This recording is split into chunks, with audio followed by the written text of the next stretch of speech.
Ladies and gentlemen, welcome to Zoom into Wine. It's time for the show and your host, Ian Blackburn. So now we're tasting the Pinot Noir. It's a cuvee, so you're blending different parts of Santa Barbara together. Is that what Right. we're calling there? Um, 2019. Is it fair to say that Pinot consumption's outpacing Chardonnay consumption? I would agree to that. Pinot Noir has been moving in a nice upward slope, I believe, over the past handful of years.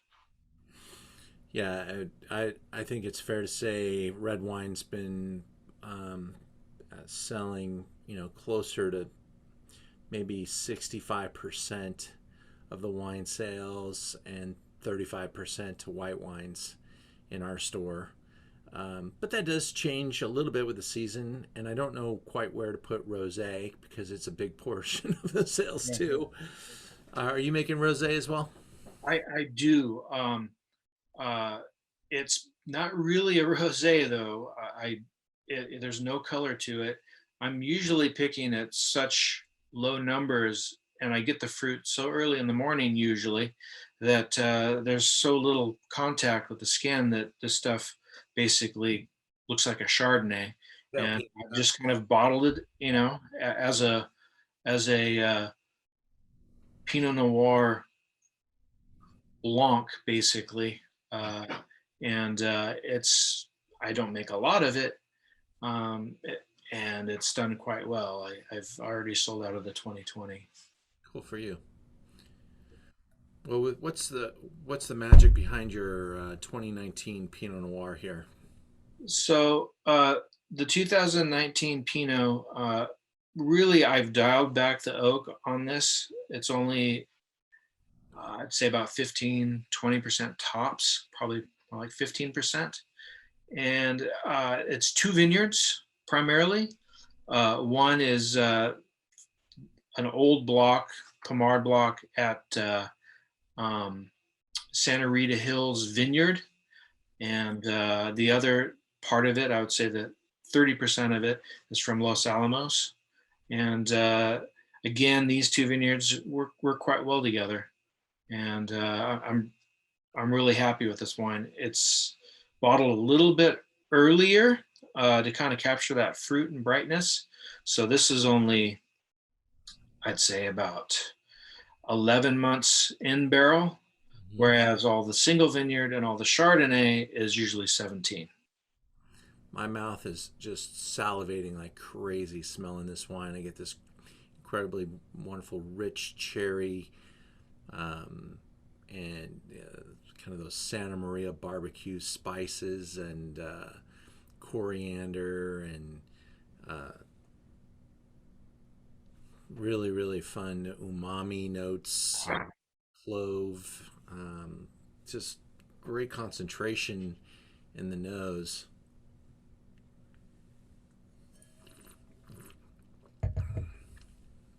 Definitely a lot of cherry.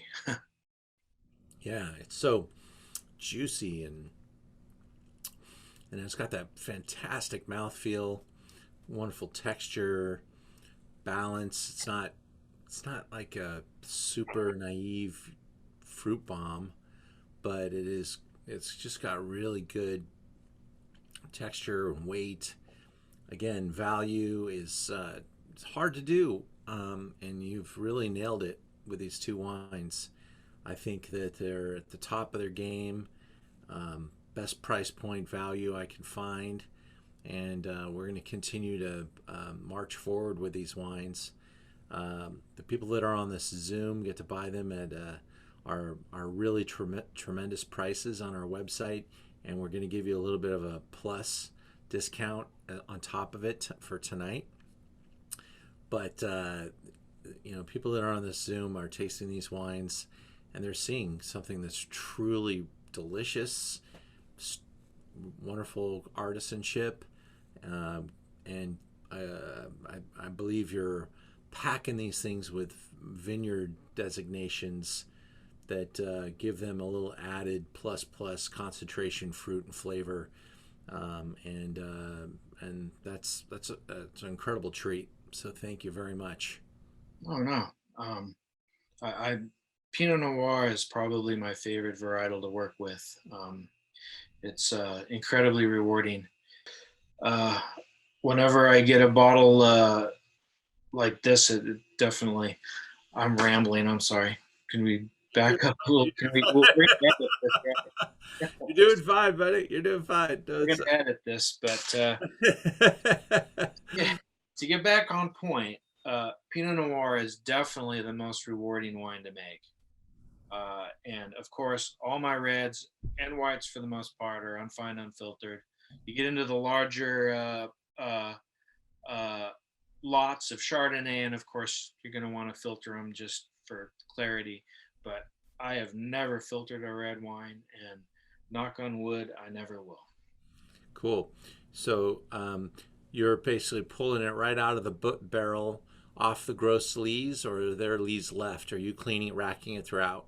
I rack all the press barrels, but I keep the press and the free run separate until the final blend is assembled.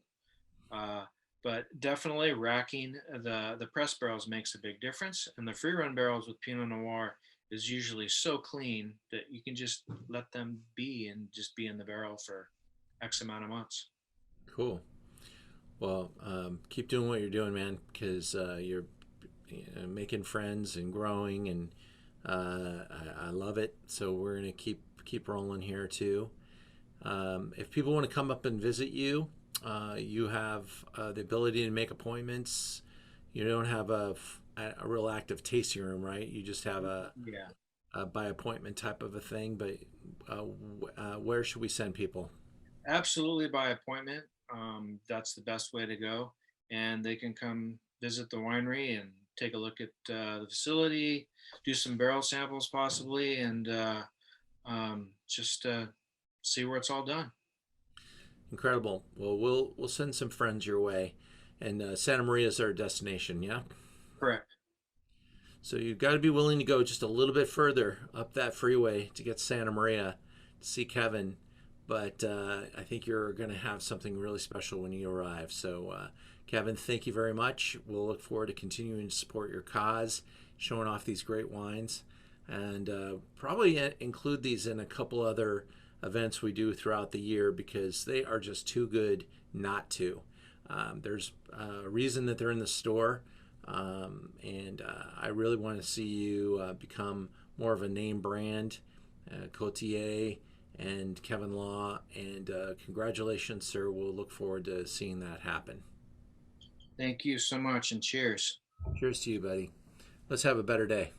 Yeah, got it.